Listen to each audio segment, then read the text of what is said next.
Alright, let's see how far we can get before the family comes back from the zoo. Alright, where did we leave off? End of chapter 7, so let's start chapter 8. And like I said over Twitter, content warning because we are in the middle of the murder plot.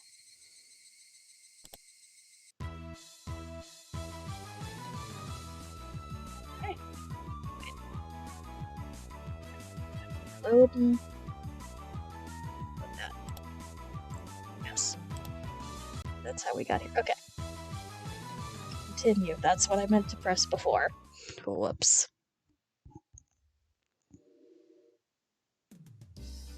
Sleepy. Same.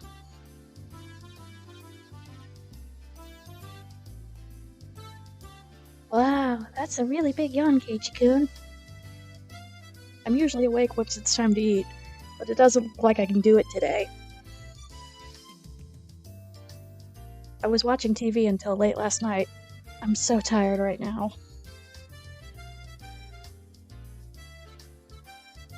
Was it one of those raunchy TV shows you loved so much last night? Loved so much on last night? Man. How extremely vile! Don't jump to conclusions.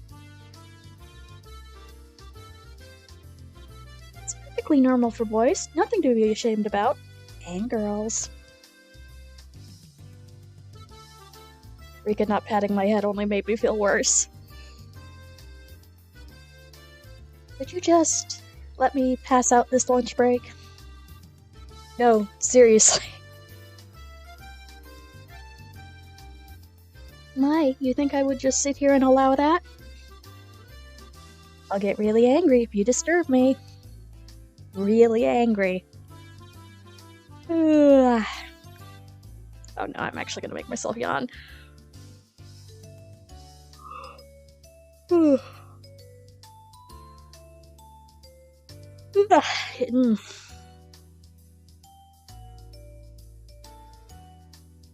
was unintentional. This was just dreadful. Just so sleepy. Get some coffee. I slumped my head onto the desk and drifted off into an afternoon nap. It seemed that Satoka had responded, but I pretended not to hear. Let it out, Satoka-chan. Ichikun fell asleep. His sleeping face is so cute. You can take him home later. Let him be for now. Let's move over there. It'd be rude to Keiichi if we bothered him now. Rika-chan really is a good girl. Let's not wake him up even if teacher comes back. Oh! I take that back. The excuse that I didn't sleep very much last night because I was watching TV was a lie. Of course it was. I was in bed at the usual time. But because of the conversation with Oishi-san that afternoon, I didn't get much sleep because, yeah, murder. Just spending the day like this. It's almost as if the incident with Tomitaka-san didn't happen at all. It made me think, was Oishi-san just trying to deceive me? But it was probably the truth. One thing was certain, I couldn't speak to anyone about it. He wanted my assistance, but I really didn't know anything about it. If I knew I wasn't going to be of any help, I probably wouldn't have listened in the first place. I ended up with me again, regretting learning something I didn't need to know. Oh, hi Sol, how you doing? Thank you for the hug, I hug you back. If I had never learned about it, I would, without a doubt, be goofing off with the rest of them right now. I couldn't help but resent Oishi-san for this. Huh? When was that?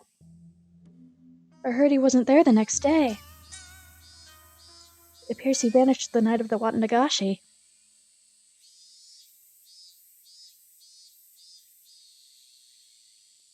Well, she would be a very good pillow. I don't think she would mind. So, yes, you just relax and enjoy spooky story time. Mion whispered to keep the others from listening, but I could hear it clearly. On the other hand, Rena's voice was even harder to pick up. Yes, good. Have a nice nap. But I could still tell she was quite upset. It couldn't be. Are they talking about Tomitake-san?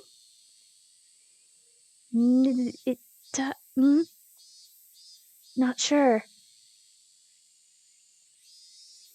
That's all I know. I would have to feign ignorance about the topic because I needed to keep it a secret. Rather than waking up and being forced to lie and join the conversation, it was much easier to just sit here and pretend I was asleep, to listen to their discussion. Wait, why did I have to pretend to be asleep while eavesdropping on my friend's conversation? Mm-hmm. The guilt stung. So, and me, there are others, right? Two? But they don't know if it's from the curse or if it was an Onikakushi. Onikakushi? Onikakushi. To be hidden away by a demon. What a mysterious phrase. I did, however, get the feeling it meant nothing good. There was another, right? Hi, Belle, how you doing? Good to see you. Right? If it's Oyashiro-sama's... Yeah. But I'm doing okay. I actually just woke up not too long ago, so I'm still kind of getting into it and trying to stream while the rest of my family is at the zoo. So, doing my best. Let's see, this year's at all? Grandma and the mayor had talked about it. Seems they talked to the police about it beforehand. They said they'd take care of whatever happens this year without causing a commotion. Whoops. Then, without us knowing it, someone had... That... You mean... Maybe. Next could be me, I wonder. Don't worry. You got home safely. But it's not allowed, right? That was a long time ago. Let's stop talking about this. Amidst the uncomfortable mood, both of them went silent. The entirety of the conversation was still a bit unclear, but a few parts caught my attention. First of all, the term Onikakushi. To be demoned away. By the context it was used in, I would guess it would be similar to be spirited away. I suspected that's what it meant, because Tomitake-san and that woman, it really bugged me that I don't know her name, vanished after the Watanagashi. The next thing that stuck out was when Rena said, "There's another one, right?" Mian also said, "If it's Oyashiro-sama's, yeah, responding to something. If it's Oyashiro-sama's curse, then it had to be 2 victims. Is that what she meant?"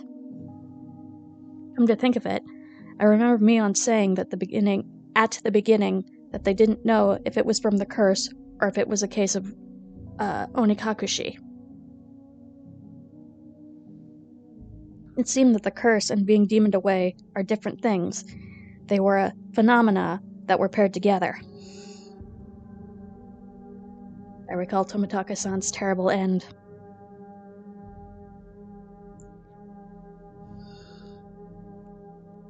That wasn't something as elegant as disappearing. That horrendous end would best be described as cursed. Then the woman with him, it means she vanished because she was demoned away? What I don't know is that there's normally an even number of victims to the curse proper. And the last point that bothered me was Rena. Rena was frightened. For what reason, I don't know. However, she knew that something had made her a potential target for Oyashiro-sama's curse. If I recall correctly, Oyashiro-sama should be the guardian deity of Hinamizawa. Isn't a guardian deity supposed to defend the citizens and drive out invaders? If I recall correctly, yesterday Oishi-san said that originally the targets were enemies of the village, but recently there was no longer any distinction between them and regular outsiders. But if that was the case, then I would think that I'd be more likely of a target than Rena, having moved here more recently than Rena. Sentences. For her composure, I could infer that she was grimly certain that she would be next. I should probably relay what I heard just now to Oishi-san.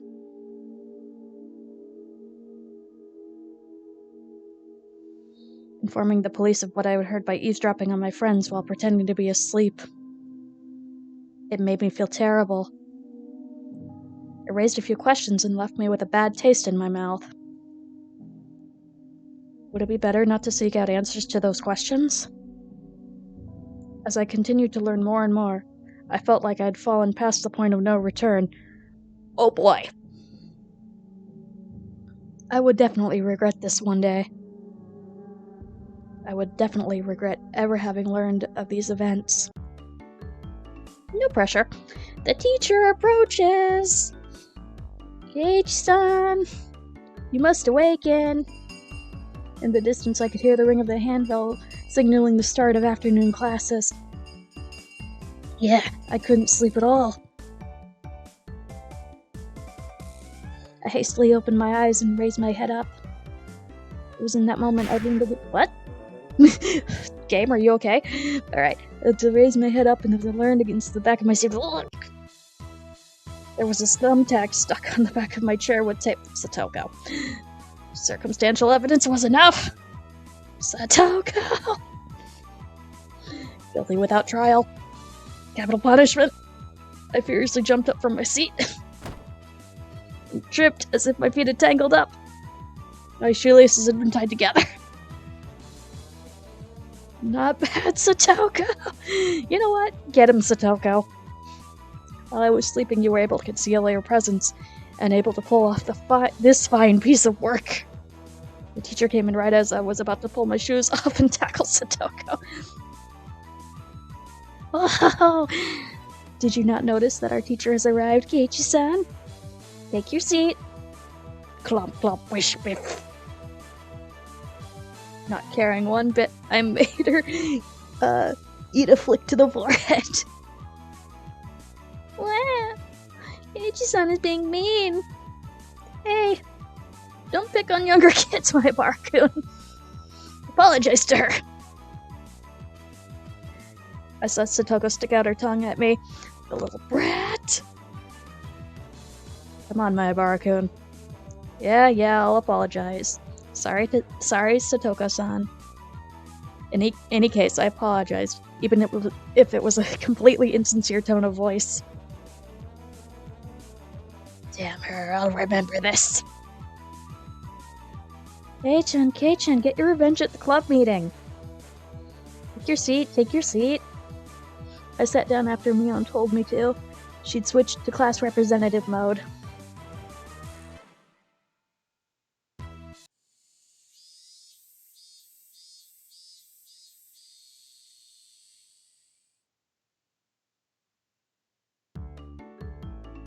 With the boring classes finished, school was finally over for the day. Now then, what should we do for our club today? Personally, I would like to play that deduction game one more time. I was hardly able to play it last time because of Oishi-san. Rin and I weren't able to test out our strategy. That's right, today Keiichi-kun and I will be victorious! What should we do? We've never played this same game 2 days in a row before. Why not try asking me? Mion looked over her shoulder as we made eye contact. She slowly tapped her palm with her fist at her face suddenly. She slowly tapped her palm with her fist as her face suddenly lit up. That is a sentence. Oops. I completely forgot. I need to go help my uncle today. Sorry guys, not today. Helping your uncle? Aren't you a little goody two-shoes? Sorry, really. I really did forget. Well then, sorry guys. Suspicious. This old man is heading back home now. Mion left us with that and rushed off to the exit after snatching her bag.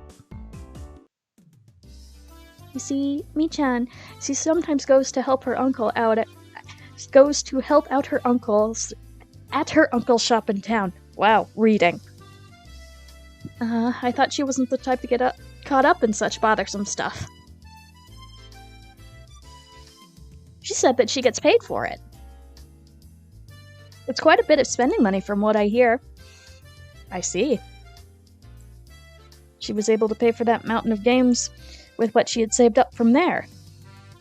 But wouldn't you call that a part-time job? Isn't that against school policy? There's a clause that states family businesses are excluded. As that's what she's calling it. So what now? Pass on the club today? So we're done today, I guess?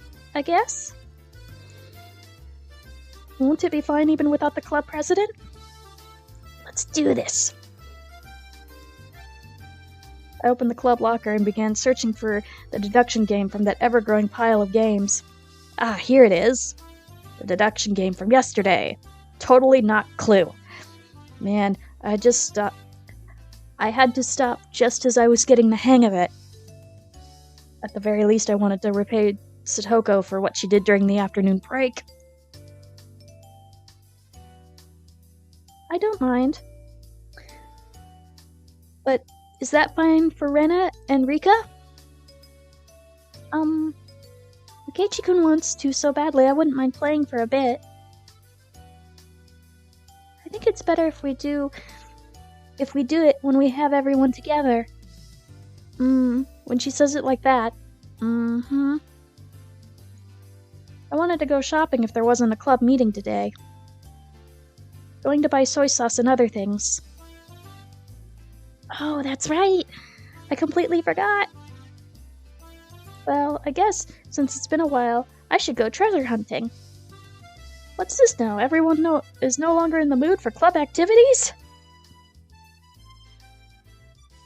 If I kept on trying to push the matter, it may make them realize I had a trick up my sleeve. Ah, well, I'll give up this time. Man, I was really looking forward to playing it. I shuffled through the cards, as if I was still caught up in it. At the next opportunity, I shall give you a sound thrashing. Oh ho ho. The murder is Satoko. The murder weapon is the pistol. It was you after all. What did you say? And I'll just... Satoko looked through the cards on the deck and stuck out 3 of them at me. The murder is Keiichi. In the lounge with the rope. I don't need no rope. I'll just strike a... Keiichi, no! No! Keiichi sounded such a beast. Ew. Well, I guess it's good that I got that out of my system. Blah. I'll remember this Keiichi-san. She was used as a plaything for quite a while. How unfortunate.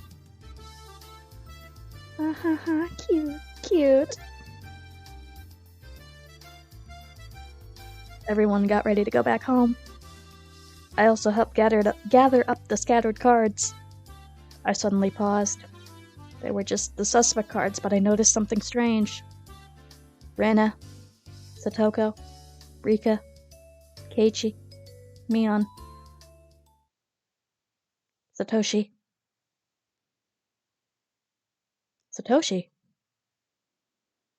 Not all the cards were made by us.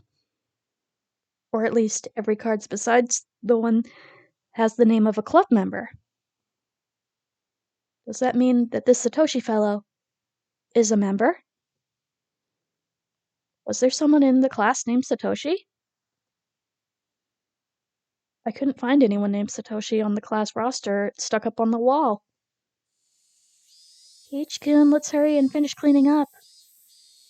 Being rushed by Rena, I finished up quickly. Satoko and Rika-chan had already headed merrily for their lockers, so we were the only ones left in the classroom.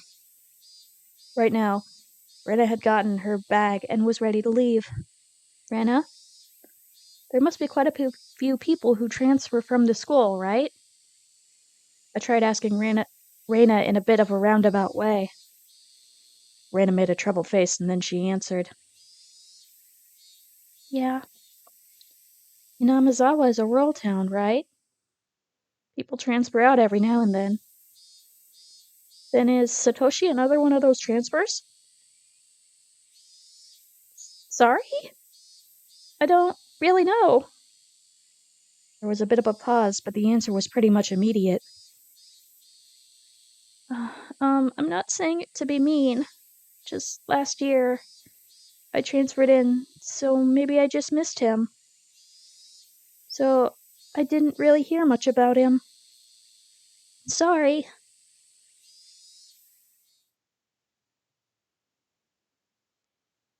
I'm not sure. Sorry. Her answer is a lot like when she refused to tell me about the murder at the dam. I was saddened by her denial and felt a little bit of anger. I'm their friend, aren't I? Friends don't keep secrets from their friends, do they? Well, maybe if it's involved with murder, you might wanna. Oof. Though I do appreciate that they kept that unsettling curse from me. But if everyone is worried about it, I'd rather be worried with them. That's what it means to be friends, right? For a moment, I just wondered what kind of face I was making then, with these mixed feelings of sadness and annoyance. Keiichi-kun, you're making a scary face. Why is it? Why? It was probably exactly the kind of face Rena said it was. It appeared my grim expression had frightened her. Sorry. I was really looking forward to the club today. I'm just feeling down about it. I rustled Rena's hair. Let's go home. Dragging that awkward mood with us as we headed home.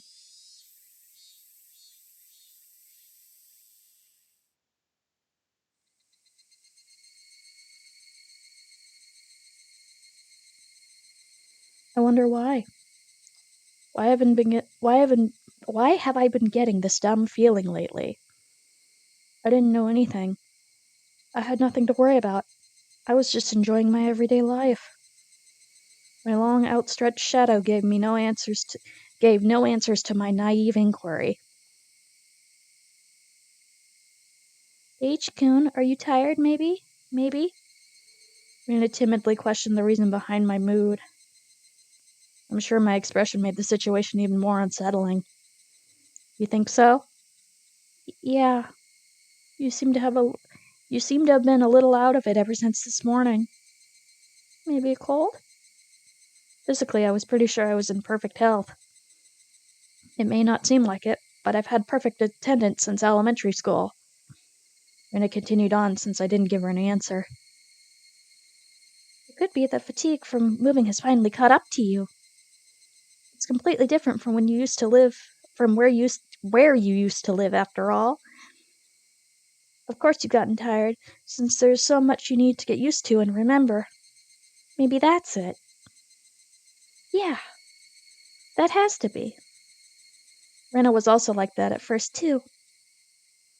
I can tell, you know? You know?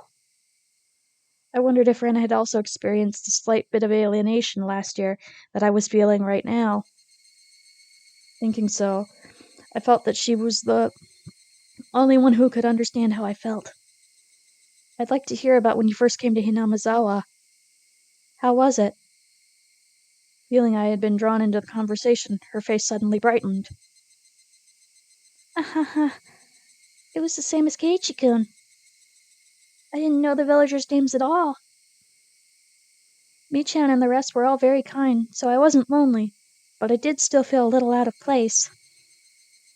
Rena told me all the details when she moved here. All of her first acquaintances and surprises, worries and good times. So, Satoko got you too? Yeah. There was a thumbtack put on my chair, poke. Then, that was when Yeah! That really takes me back. When were you invited into the club? The first day? Nah. There wasn't a club at the beginning. It was formed partway through. One day, she said we should stay after and hold a big game tournament. Come to think of it, Mion did say she was the first club president. Now I get it. This is a secret, but Michan used to be really bad at the beginning. She'd never win. Huh? Mion? Really? I can't even imagine that. She had to do most of the penalties that she came up with. Seriously, don't tell. I can't believe Mion was like that. So she gradually transformed into a monster who used any means necessary to win during that time. Mion is at her best when she's fighting dirty.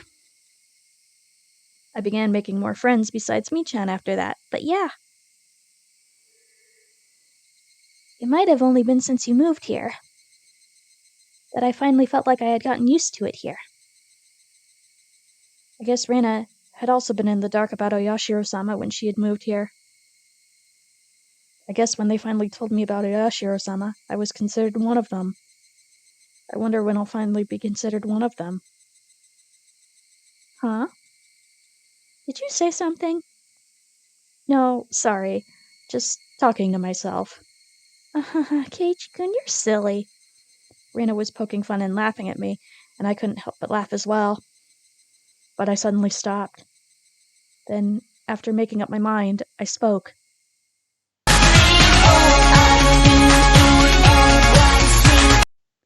Thank you for the sub, Weedy. Wow, 2 months! Yay!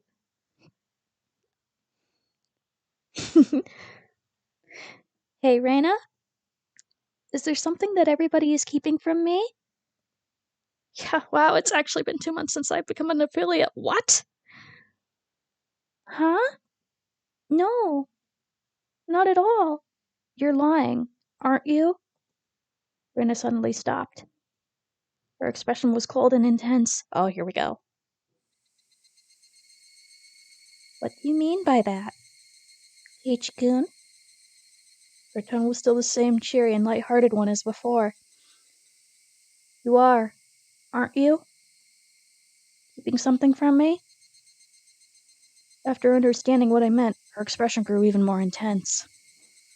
Seeing that face, I regretted saying something so rash.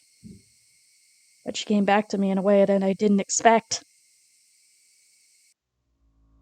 Well then, Keiichi-kun. Aren't you keeping something from us? Huh? Her tone didn't change, but this was the first time I'd seen that expression from Rena. With how her gaze pierced through me, I couldn't believe that this was the same Rena. Aren't you? Lies? Or secrets? Aren't you? You are. Secrets? She didn't actually say that part, but she looked as if she did. The incident with Tomitaka-san and how I felt alienated from the group. Even without having to think about it, there were things I knew I felt guilty about. But I didn't tell everyone what had happened with Tomitaka-san, to be considerate. I was keeping a secret in the same way they didn't tell me about Oyashiro-sama. Then, aren't we even? No, I'm not. No lies. Nor secrets. Fire. Her answer was instant, and it shook me. Rena stared, as if burrowing through me. Yep.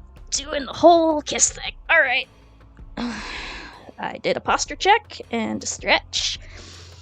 And we'll hydrate on this lovely shot.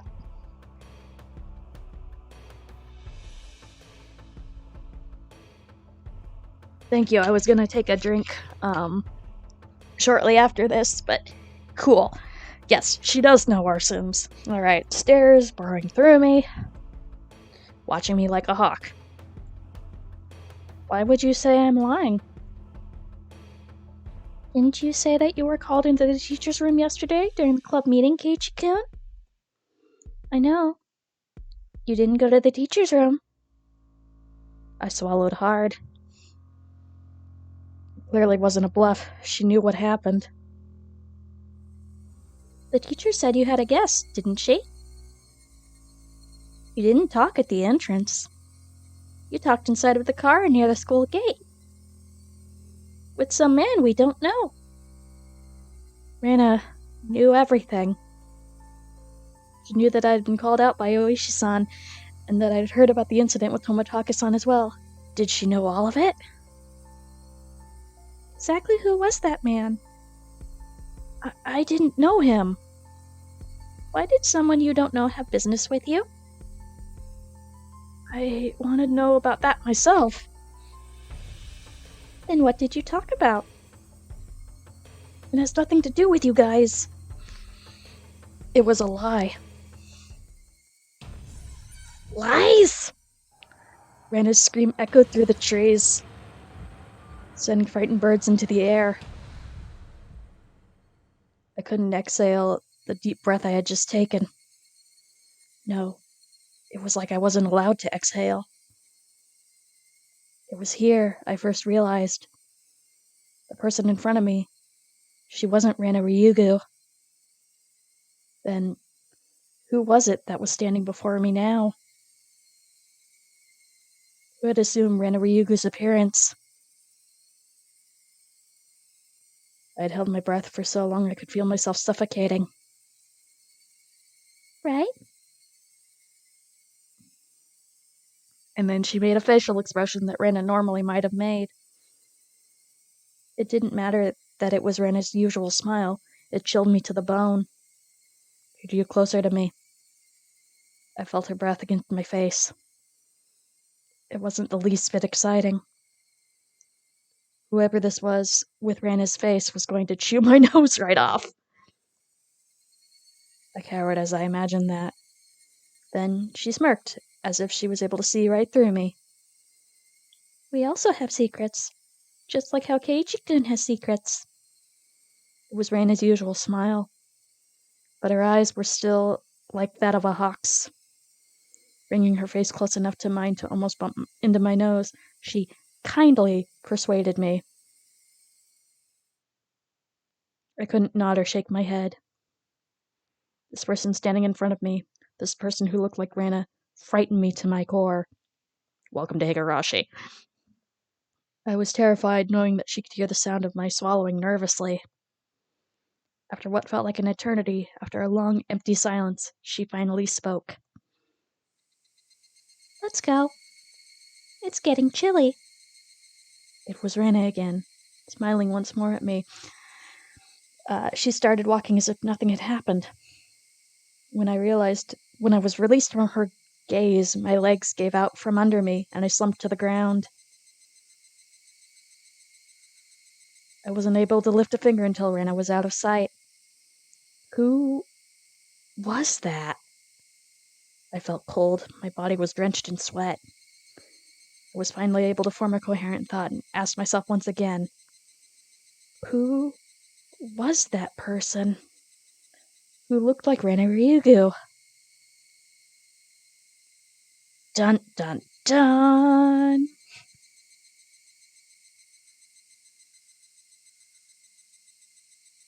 Any tips?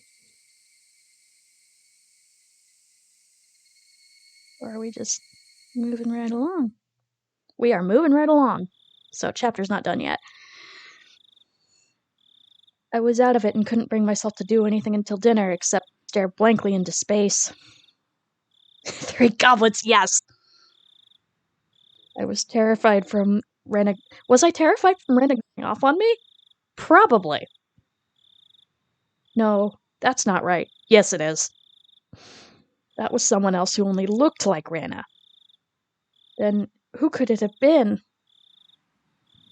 It was a dreadful feeling. Knowing that was someone else, not Rena. So tomorrow I shouldn't have a problem talking to Rena like I usually do. That thought was strangely comforting. You are in denial.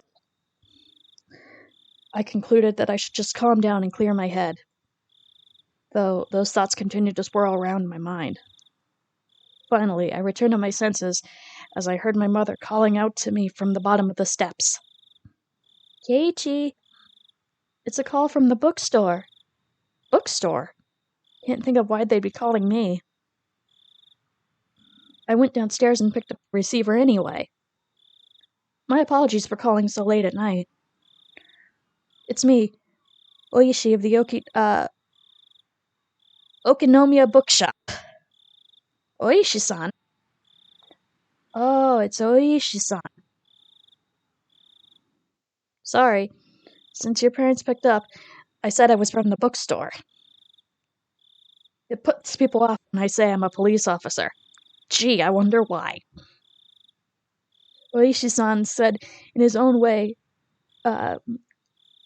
Oishi-san, in his own way, was rather courteous. Even so, I didn't want my parents hearing me talk to the police. I brought the cordless phone with me as I dashed back up to my room on the second floor. Sorry for calling so late. That phone number on the piece of paper I gave you yesterday was the old number. My apologies. Can you copy down the number I'm about to give you? Yeah. Okay. He gave me the number for his direct line as I wrote it down. I thought that was the end of it, but he began making pointless small talk, and it was pretty hard to hang up. So, how has it been, Mayabara-san? Did anything strange happen recently? I see. This was the real reason. He really beat around the bush there. His adult conversation skills left me slack-jawed. Are you from around here, Oishi-san? Yeah, I am. Born and raised in, Okonomiya. If he's from around here, he might know. Oishi-san? Do you know what this Onikakushi thing is about? I believe that's when somebody vanishes because they've been abducted by a demon. It's a special saying from around here. Same meaning as spirited away, like everyone else says, which is kamikakushi. Whereas my friends would say they didn't know when I asked, this older man gave me a direct answer. It made me feel a bit happy that he answered me directly without trying to hide anything. Inamizawa was... I'm not sure I should tell you this, Mayabara-san. Don't try to play this off.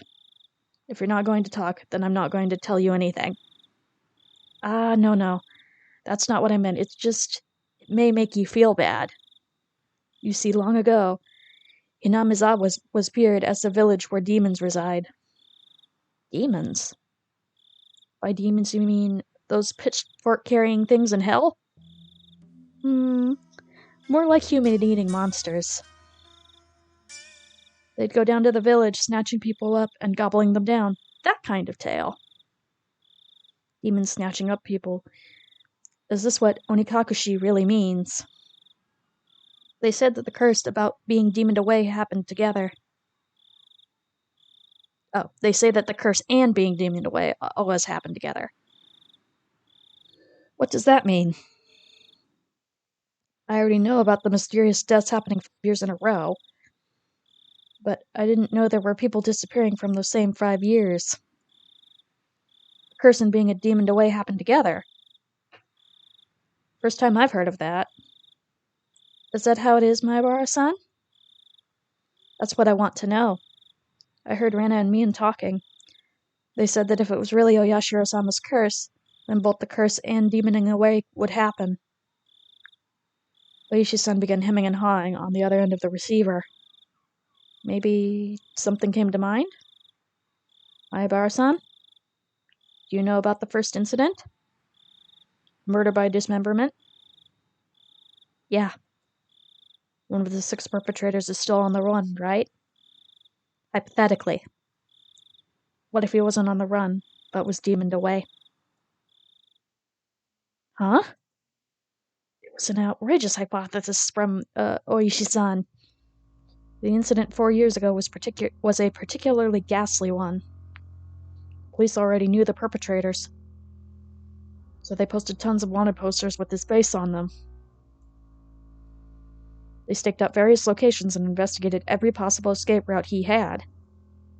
But after 4 years, there wasn't even a hint of where he might be, unless the police were completely incompetent. Even if there was an outrageous hypothesis, I couldn't simply laugh it off. Then what about the incident next year, when the man who supported the project and his wife both died in an accident? Well, actually, it was only the husband who died in the accident. His wife's body never surfaced. Unless we find the body, then it's considered a missing person by law. At the time of the incident, with the river below, the cliff being Muddy Rapids. The river below the cliff being Muddy Rapids. Okay.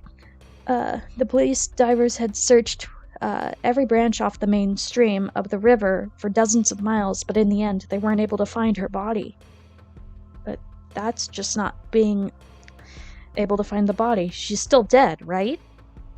Isn't that different from her being demoned away? We cannot say someone is dead without their body. Until a certain number of years have passed, by law, she's treated as still alive. I'm not sure if it was right to call that being demoned away. A wife is missing. At least that part was reality. How about the 3rd year?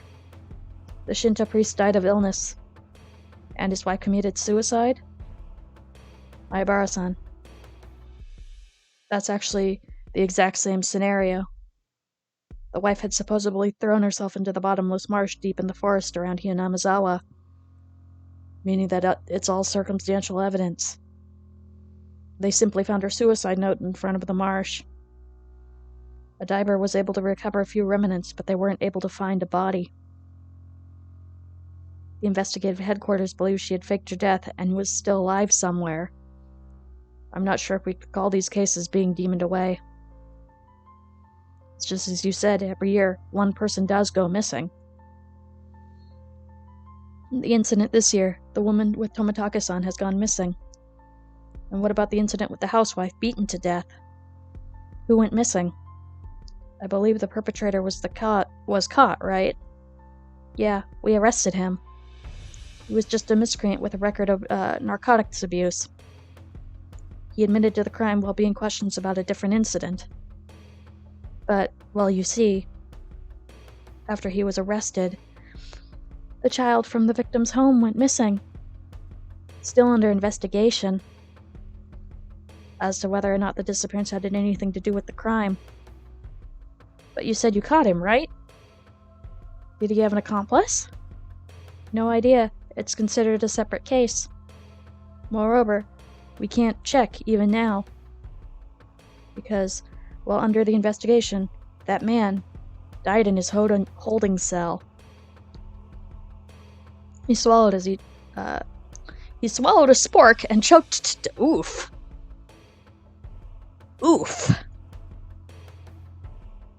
It's not known whether it was an accident or suicide. Meaning, for the last 5 years, there's always one person who dies and one who goes missing. That's about right. No, actually I'm surprised as well. I never realized they had that in common. I couldn't believe that this could help lead to the closing of these incidents. It was just something they had in common. Could it be that those demoned away have something in common? Oishi-san mumbled it as he seemed to be thinking about it. Dun dun dun. So, I summarized the events. First year was the dam employee. Second year was the wife of the dam project supporter. Third year was the wife of the Shinto priest. Fourth year was the victim's family's child, and the fifth year was the victim's girlfriend, I guess? It doesn't seem like there was anything that connects them. With the exception of the first year, wives and girlfriends. Those do stand out. It doesn't seem like there's a lot. Then that means the fourth year's victim's child was different. Would have really stood out if they were all married couples. Except, it's not just married couples, but parents and children as well. Come to think of it, I believe Tomitaka's son also told me the younger brother is alive and has moved, if I recall correctly. The child that went missing in the fourth year. Who were they? Apparently he was quite mature. 1 year older than you. His name was Satoshi Hojo-san. Huh? Satoshi? I remembered that name. Didn't they tell me Satoshi transferred out last year? He was at your school up until last year. Didn't they tell you anything about him? Come to think of it, when I transferred in, I believe they said my seat belonged to a recent transfer student. Then where I sat once belonged to the one who was demon away. It was his seat? I recalled the cold sensation that came up from the desk. It made my hair stand on end. The string of mysterious deaths. No, Oyashiro-sama's curse. I now knew how it connected to me. The chilling sensation was the feeling of Oyashiro-sama caressing the back of my neck. Oyashiro-sama's curse, huh? Could Oyashiro-sama's curse really exist? In all honesty, I was beginning to believe it. And I was scared. That was why I wanted to say it was a plot crafted by man and not the work of a curse. But the more I dug into it, the less likely that seemed. No, the more I dug, the more mysterious it became. I kept digging. Eventually, I'd reached the point where I'd learned something I really shouldn't know. To either be none the wiser or seek an answer I may regret. Which one would I be happier with? Maybe it'll be me next time. My execution could only be delayed for 1 year. That was when I remembered. Rena. Rena said she may be the next victim of the curse. You mean Rena Ryugu-san? She transferred in last year, and she's your classmate, isn't she? These incidents really might be too disturbing for a girl. Oh, come on. She's not just scared, is she? It wasn't that. She said, it might be her next. She said it in a way that made me think she had a concrete reason behind it. It felt like she was convinced. Almost as if, you could say she was frightened. Her sudden change in demeanor. That someone who looked like Rena but wasn't Rena. That might be unrelated. All the strange things that I felt from Rena today came back to me. I see.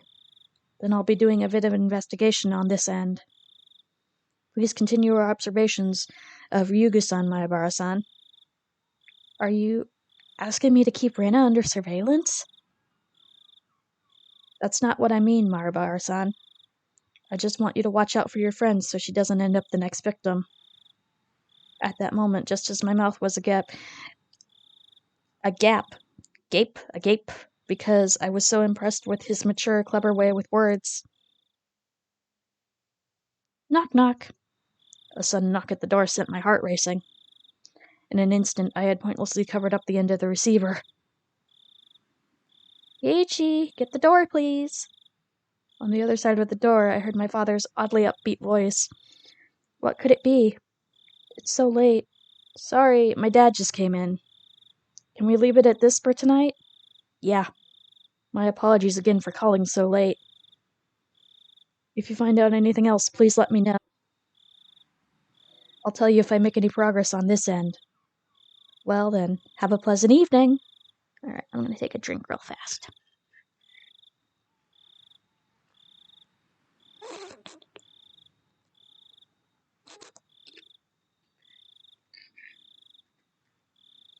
Yeah, pleasant evening.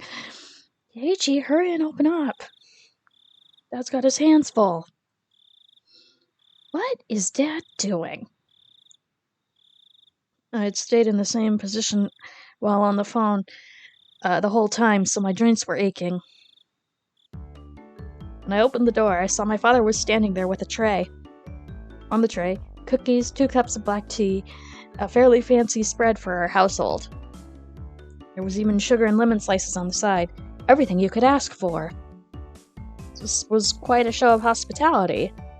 What's going on, Dad? What's all this for?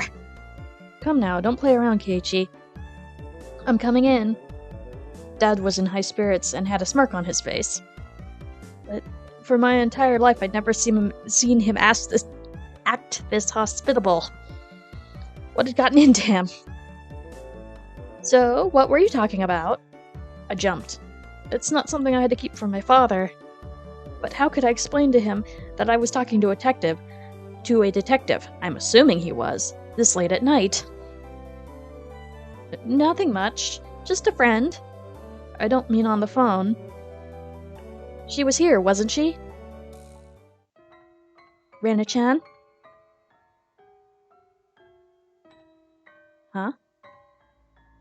She wasn't here. Come on now, don't try to keep it from me. She just came over to play.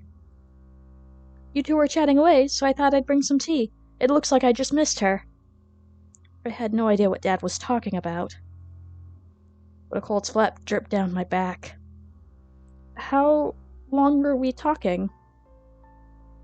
Rena-chan went upstairs about half an hour, so it was close to an hour, I guess? Oh, excuse me. Rena-chan went upstairs about half after, so I guess it was close to an hour. You saw her come up to the 2nd floor? Yeah, I did. I also told her that your room was the door down the hall up the stairs. Dad! Rena came to my house about an hour ago. Dad met her at the door and called out to me on the 2nd floor. I probably didn't hear him because I was so focused on my conversation with Oishi-san. I didn't reply, but he knew I was in my room, so he had her come inside. Then told her my room was on the 2nd floor.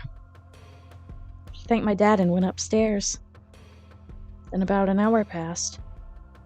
She passed by my dad, just as he was bringing up the tea and left. She came upstairs and about an hour passed.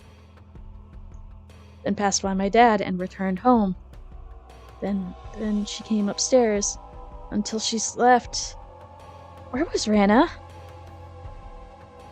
There was only a short hallway between my room and the stairs, meaning Rena had, for about an hour, in the hall. No, she couldn't have been standing in front of my door all this time. The door to my room wasn't particularly thick. You could easily hear everything being said inside.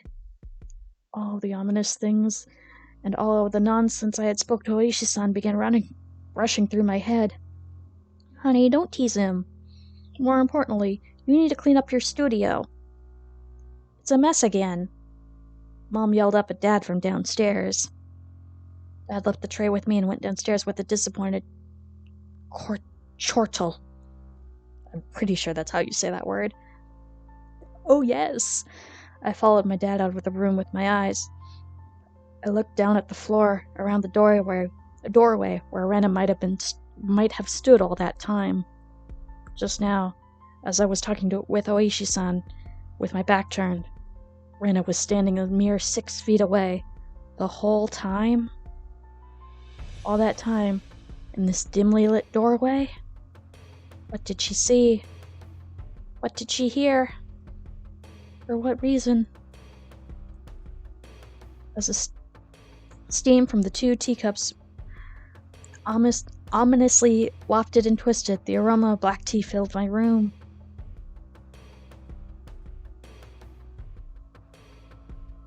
Dun, dun, dun.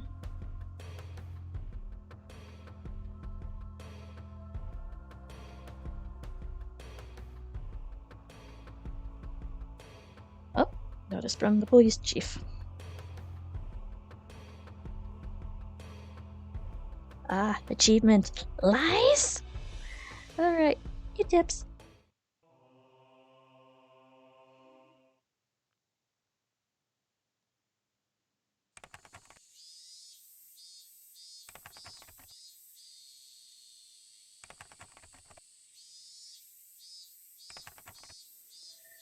Alright, July 1st, 1982, to Departments 1 through 12. Prefecture Police Headquarters, Director General, to the Chief Constable, and all facility managers. Oh, wait, go back. Certain sections mass media, it has drawn global attention, causing serious repercussions for the local residents. This has become a very serious situation. To protect the livelihood and prosperity of the residents, the following notice has been issued. 1. Designate the following criminal investigations as classified.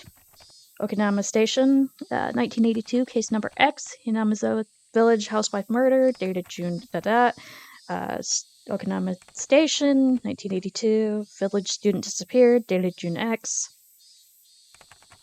Non-disclosure of information, Okinama Station, 1979, Foreman, Sheriff Station, 1980, Park Falling Incident, Shintopri's wife, disappearance, requesting self-restraint from each organization concerning the release of sensitive information. Please see attached reference materials 1, 2, and 3. Management of Prefecture Police Headquarters. Internal line. Police Affairs Department. Are we done? That was actually really fast. Okay. So they know about all the incidents. Alright, so we'll exit. I feel like I can go a little bit longer. So let's save. And save. Yep, end of chapter 8. So maybe I'll get to the halfway point in the chapter before I stop. Because it hasn't quite been an hour and I want to go a little bit longer. So let's continue to chapter 9.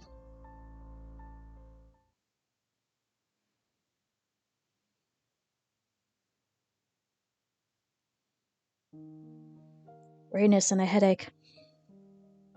Not a very nice way to start the day. No, that is not a very nice way to start the day. What's wrong, Keiichi? You don't look so well. When did you go to sleep? It seemed that my mom had noticed my sullen state. Yesterday, I kept on waking up in the middle of the night, which sucks. Without a doubt, I felt a presence. I felt the presence of someone standing in front of my door. I told myself repeatedly that it was my imagination, forced myself to try and sleep. Except, not being able to stand it, I gathered up my courage and opened the door. Of course there wasn't anyone there. I think I did this 3 times throughout the night. Or maybe it was just I didn't remember doing it any more than that. Even though I was able to get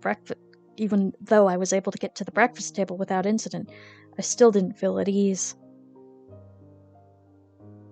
It might be a cold. I don't really have an appetite. My, you do seem a little warm. Well, can you make it to school? Technically, I did go to school, but it was mostly self-study. Go to a school. It wouldn't matter much if I missed a day, would it?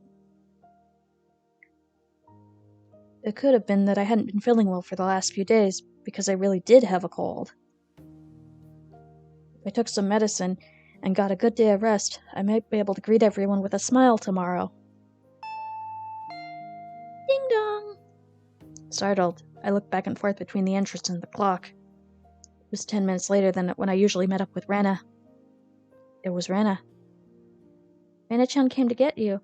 What are you going to do? Are you going to take the day off? Rena was a good girl. She might be somewhat quirky. Hi! Hi! But she was certainly cute. The lunches she made were delicious, and she always looked out for me. Why should I be so scared of something like that? It wasn't Rena's fault. It was probably mine. It had to have been my cold. It just had to be. I'll rest. Sorry. Then I'll go send her off for you. Mom headed off to the door. I would have to pass by the entrance to get back to my room. I didn't have the nerve to meet with Rena, so I wrapped myself in a blanket on the sofa and closed my eyes. I was so sleep-deprived I quickly fell into a deep slumber.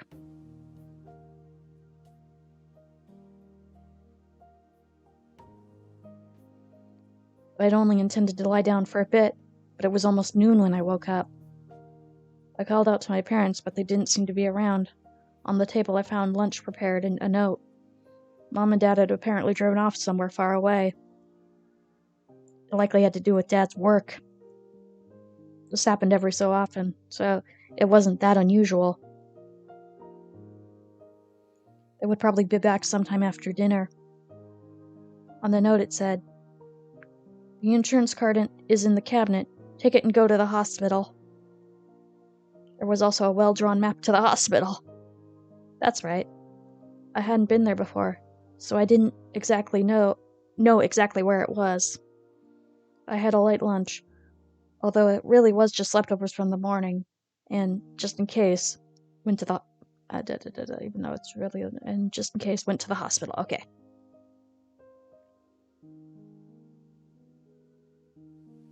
Normally, I'd never be here in the middle of a weekday. Just walking around like this had me feeling guilty. It was an odd feeling. Following my mom's map, I took the road I usually never used. After walking for a bit, the hospital sign came into view. Irie Clinic was written rather stylishly on the sign. The clinic wasn't very big, but based on the scale of the rest of Hinamizawa, it was far too grand. There was a parking lot, and even a reserved spot for buses. They must be making a mint. I spaced out in the air-conditioned waiting room until it was my turn to be seen. Maebara-san, please make your way to the examination room.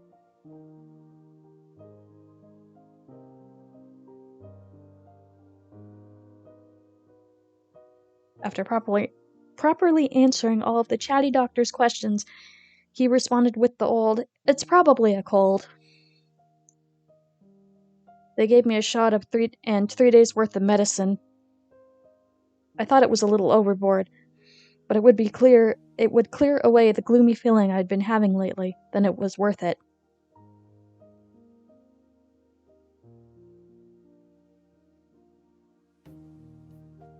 I settled the bill and took a quick trip to the washroom. As I was leaving, I overheard a conversation between some elderly people who seemed to be regulars at the clinic.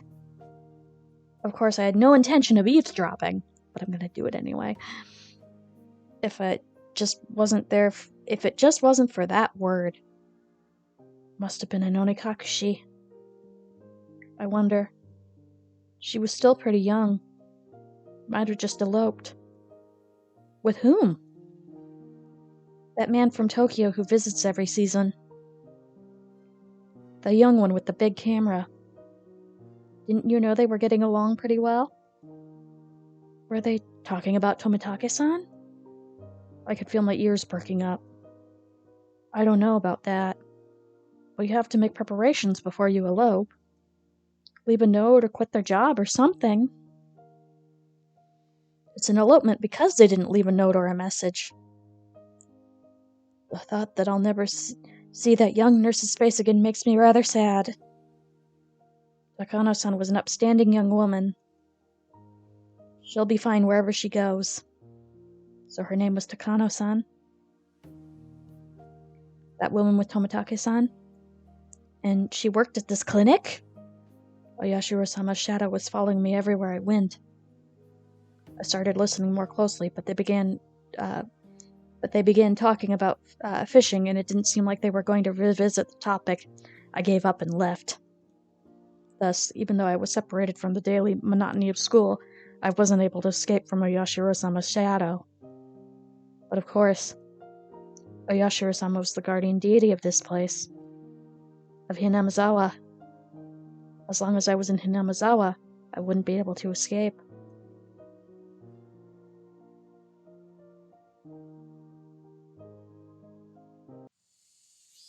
Maybe it was because I was walking outside, but my appetite suddenly returned. Might as well buy a snack with the change from the examination fee on the way home. Contemplating that, I turned into a familiar street. At the moment, I heard a car abruptly honk behind me. Was I really walking so far into the middle of the road I'd be in a car's way? I moved farther off the side, but the horn was still honking at me. I turned around, peeved. Hey, Maebara-san. Good day to you. It was Oishi-san. He stepped out of his car, AC on full blast, and waved at me. Oh, thank you, Weedy. What's up today? School on break? Just not feeling well, so I took the day off. I was about to buy lunch and then head back home. That's great. I'm just about to get lunch myself. Would you mind going together? If you're not feeling up to it, then don't mind me. I was just going to lie down after I got home anyway, and I don't really have a cold. I doubt you'd want to eat at one of these local places. Let's go into town. It's a bit of a drive. Is that all right? I know a pretty good place. I finally began to understand Oishi-san's roundabout way of saying things. He probably wanted to talk to me about stuff that would definitely be difficult to discuss in Hinamizawa.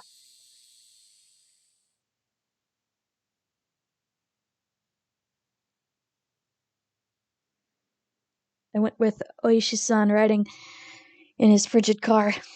It was almost as if the bright sunlight outside was a lie.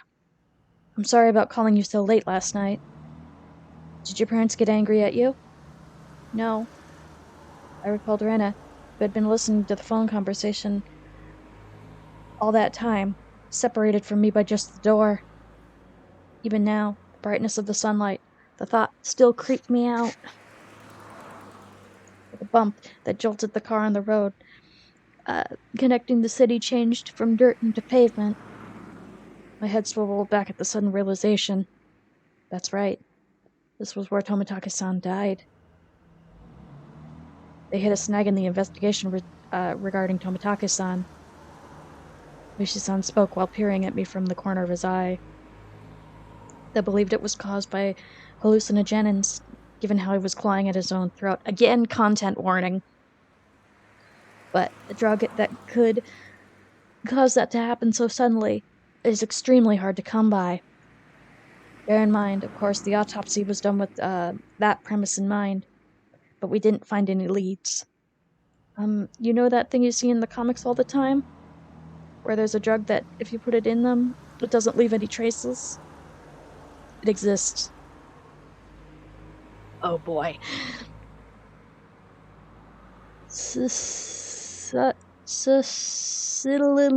Gold something or other. I cannot pronounce drug names.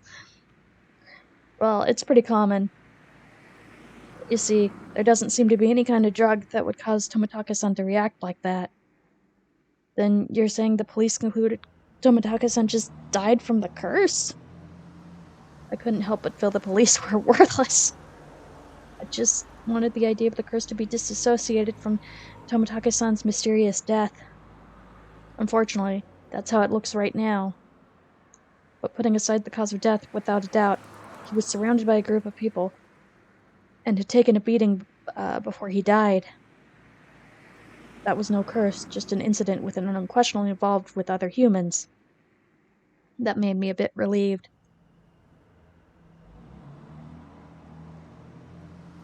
We passed the front of a rather desolate, still busier than Hinamizawa, train station. While the car pulled into a restaurant parking lot, and I followed Oishi-san into the shop.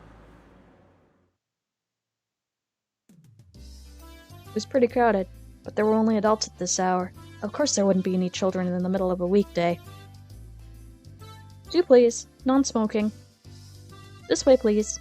When you are ready to order, please call me over. We were led by a particularly dressed waitress to our table.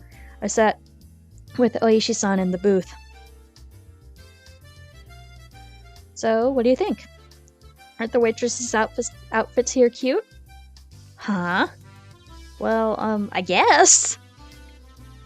The shop is always quite busy. It's more about the waitresses than the food, you see. Sir? Uh-huh. Oishi-san, you're leering. Am I really? Dude. Stop. No. No.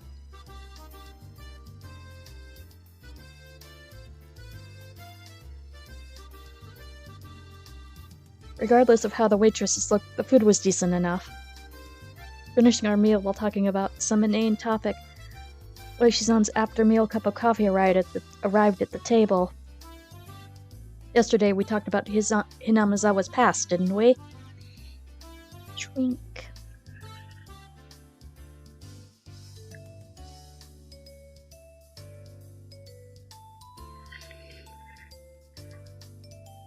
Yeah. That it was the village of man-eating demons or something like that. I didn't know much about it myself, so I asked my grandmother about it this morning. Oishi-san took out a notepad that was stuffed into his breast pocket. Turns out that Hinamizawa used to be called Onikakushi, or Ogre's Abyss. Onikakushi. That's quite the name. The name's still around. The marsh where the Shinto priest's wife drowned herself is still called Ogre's Abyss. It's said that the depths of that marsh connect to the realm of demons. Of course, nobody had told me about such a thing, such an ominous marsh. And you see, it appears they were both feared and revered. A respect born of fear. I guess you could say it was a kind of deification. Village of inhuman creatures. Seems the demons were Seinen, or mountain-dwelling mystics of sort. Taking villagers with incurable illness into the Ogre's Abyss and healing them, for example. Even if they were calling them demons, Tengu long-nosed goblins or Seinen would be a more apt description. They don't seem like such terrible people, even though they were called demons. But they were still man-eating demons. According to the story my grandmother told me, as payment for treating their son's illness, let's eat the mother who brought him here, was apparently how things went. The price of curing her son was herself? That's unsettling. Of course, the mother took the son and ran. Then, you see, all the people who lived in Onikakushi, the demons chasing them down and rounded them up and captured them. The entire village, apparently. It's quite a frightening thing to imagine.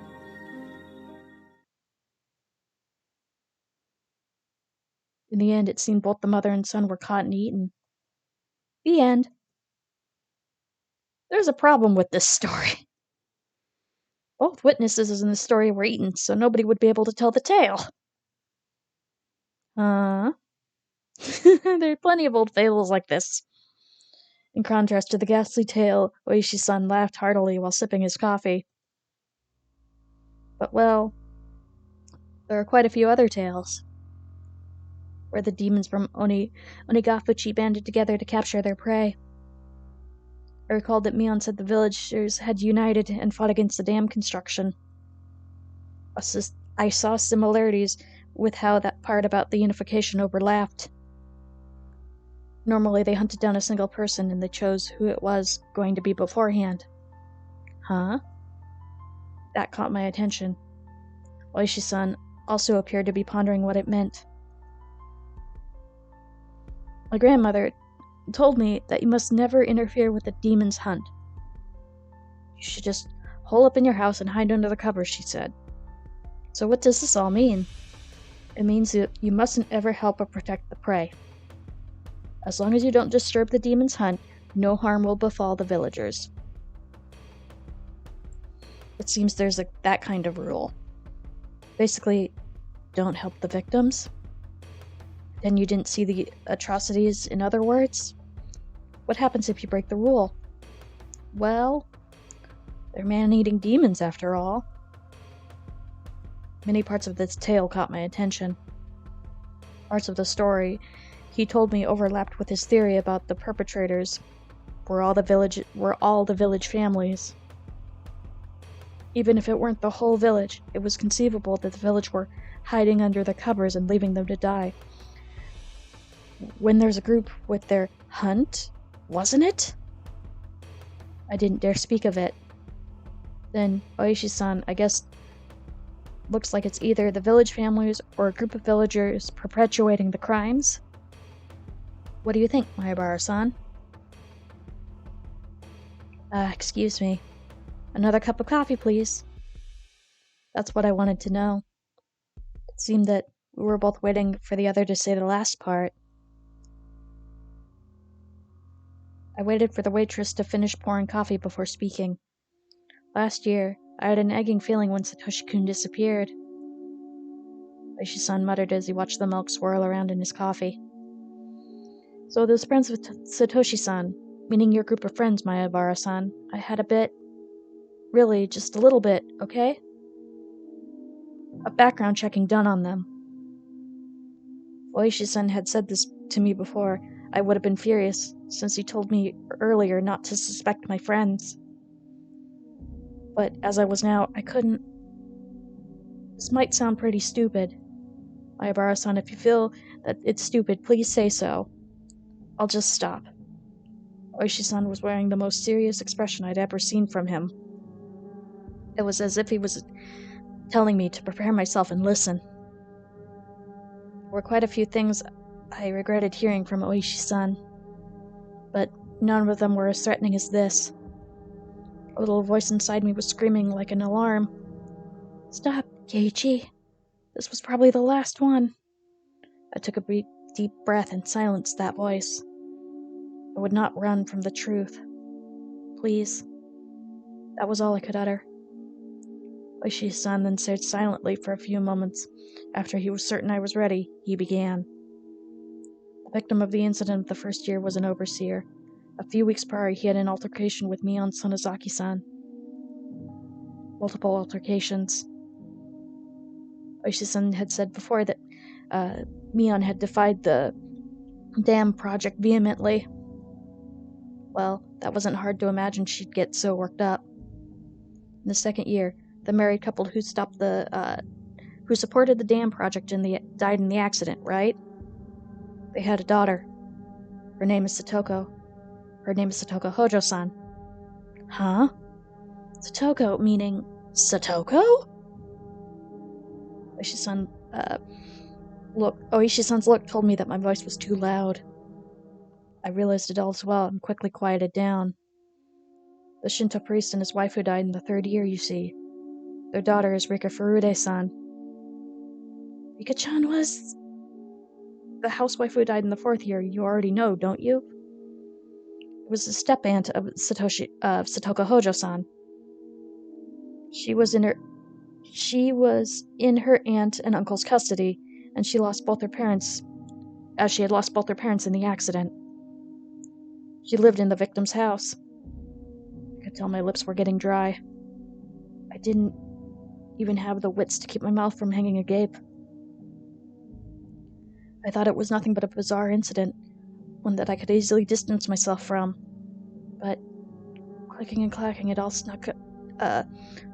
snuck all the way up to my feet. One who disappeared in the 4th year, by the way. He was Satoko-san's older brother. What? Just wait a second. Took everything I've had to finally say that. I gulped down the glass of water once again, wiped my face with a napkin. Calm down, Keiichi Maribara. But Oishi-san was relentless. Instead of waiting for me to finish sorting my feelings, he started speaking again. The last of the things I shouldn't have heard. All of the victims seem to be connected to your group of friends. That has to be just a coincidence. Ayabara-san, keep it down. Everyone's looking. Mion? Satoko? Rika-chan? So what if they're all connected? You're telling me all my friends? Couldn't be. It just couldn't be. Oh, Rena is different, isn't she? Rena isn't connected with the victims at all. Rena Ryugu-san was living in a suburb of Ibaraki Prefecture up until last year. Well, if that's true, she hadn't directly met any of the victims. He said it in a roundabout way. Is he saying she's also connected? Actually, I looked into it before. I looked into her. Before Ryugu Rena-san moved to Hinamizawa, she was suspended from school. Seems she went through her school building and broke all the windows. Rena did that? She broke all the windows at her school? That seems silly. Rena had... I couldn't even imagine it. It seems that after her 3-day suspension, she didn't return to school. She went to a neurologist and was diagnosed with... Okay. Dysautonomia, and she was given weeks of counseling and medication. I wonder if it was something like a nervous breakdown. I'd heard that happens to people who are really methodical or overly sensitive. Oof. Neither of us matched Rena's easygoing personality. And in the counselor's medical report, he recorded all the conversations he had with Rena-san. It shows up. And quite a bit at that. What did? I pressed forward carelessly. There couldn't be anything more for me to regret. Oh boy. She mentioned the word Oyashiro-sama. It felt like someone's stone-cold hand was caressing my back. Why had Rena spoken of Oyashiro-sama before she even came to Hinamizawa? Seems that the Oyashiro-sama she spoke of was like a ghost appearing in her house every night, standing over her pillow looking down at her. My mind froze. I couldn't process what I was being told. A while after that, she moved to Hinamizawa. Ah, that's right. She's not an outsider. Huh? According to their residency registrar, the Ryugu family used to reside in Hinamizawa. Rena-san moved to Ibaraki right after she finished elementary school. My mind went completely blank. It was similar to the static you see on a blank TV channel. My ears began ringing as I lost all sense of comprehension. Maebara-san, are you all right? Shall we stop? Those words brought me back. I couldn't let it end here. Now I understand, Rena. Then how about the last victim, Tomitake-san? Who was he connected with? Irritated, I let out one final reprisal. All of them. Have you forgotten Maebara-san? Didn't you all spend the night at the festival together quite merrily? Quite a few of the officers saw you enjoying yourselves. Now there was nothing I could respond with. I fell silent as my brain turned to mush. We should get going. Mahabara-san, did you take your afternoon medicine? I'd completely forgotten about the medicine I'd gotten today until Oishi-san said that. I got another glass of water, and we left the shop after I chugged it down. We got in the car and returned to Inamazawa via the rough road. I never really paid attention when I was on my bike, but did cars normally shake this much? It's almost as if the road was desperately trying to tell me something. But a big jolt from the difference in elevation of the road when it changed from cement to dirt. I was certain that I heard Tomitake-san scream. I sat in silence, just letting myself be shaken by the car. I'll drop you off at your house. You missed school because you were ill, correct?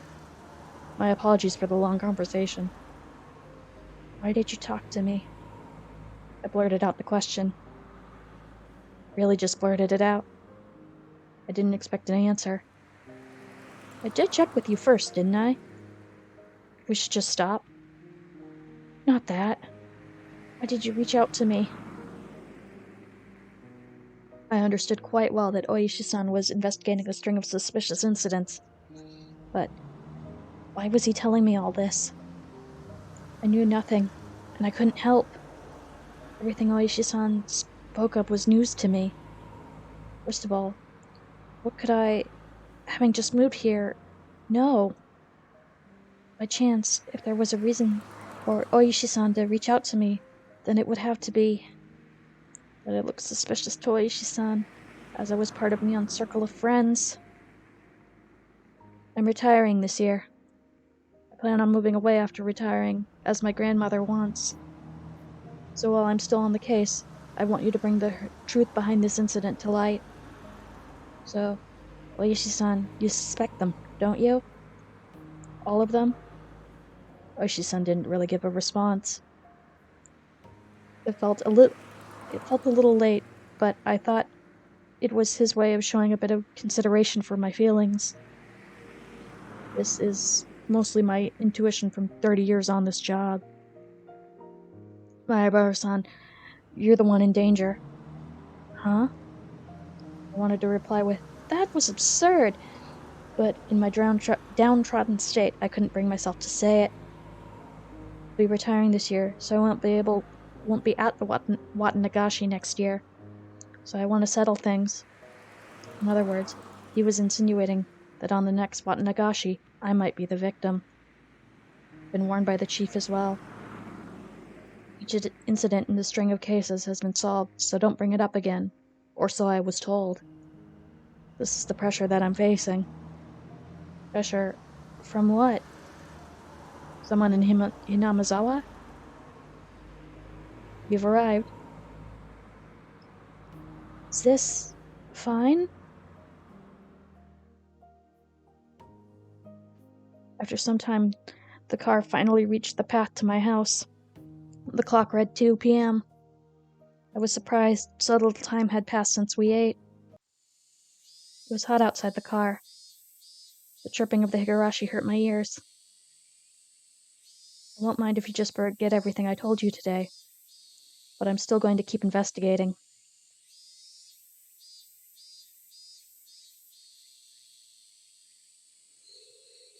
All Ando Yashiro-sama's cursed this year. So you're saying I should contact you if anything happens? It's fine. Just contact me when you feel you have to, Mahabara-san. I wasn't collected enough to understand Oishi-san's roundabout way of saying things. Be sure to take it easy. I'm sorry for throwing all this at you while you're taking a day off because you're sick.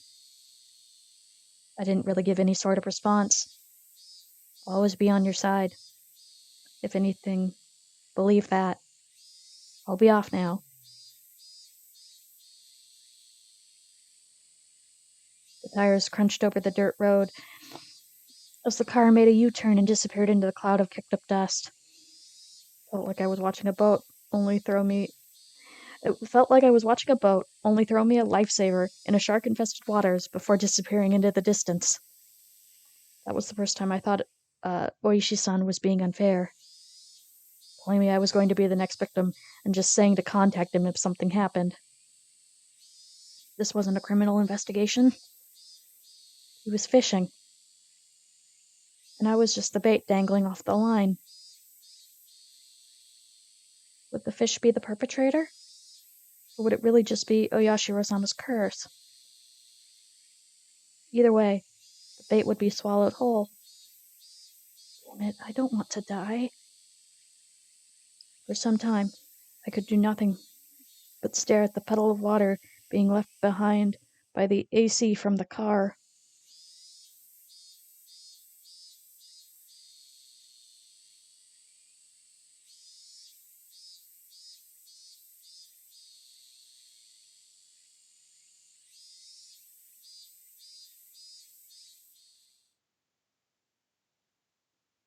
Alright. This is where I will call it, because I have things to do and I should eat. So we're gonna save in the middle of chapter 9. Bop, bop. I'll probably pick this up next week and finish the chapter and then maybe do something else. So we'll just pop over here. And pop over here. Well, thank you all for coming on this short notice stream that happened. You too. You appreciate yourself too, Weedy. Alright, let me see who might be going. And we'll just move that over there slightly so I can do this.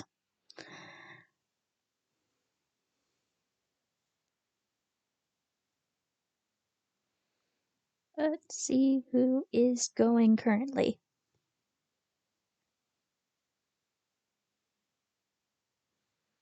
Up. And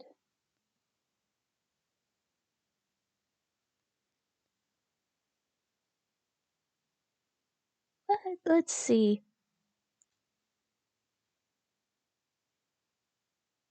Let's go to my favorite business bear, who is doing Dead by Daylight.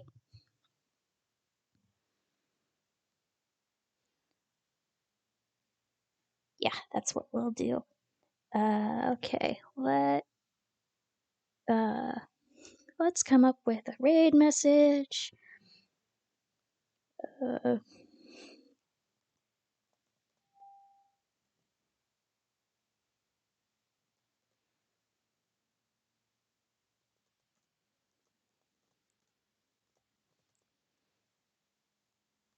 and let's do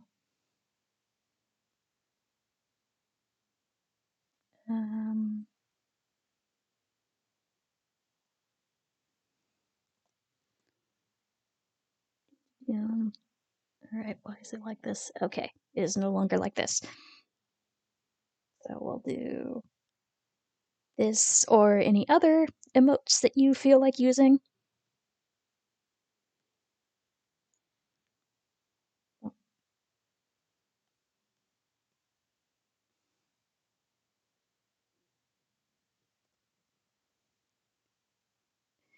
You tried. Thank you for trying, Soul. Oh, that reminds me. I do actually have a YouTube command.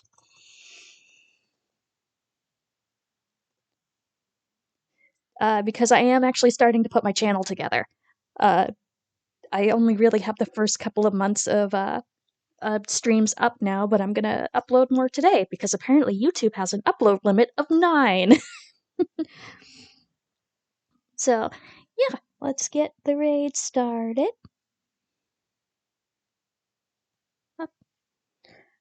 Okie dokie, we're gonna go now.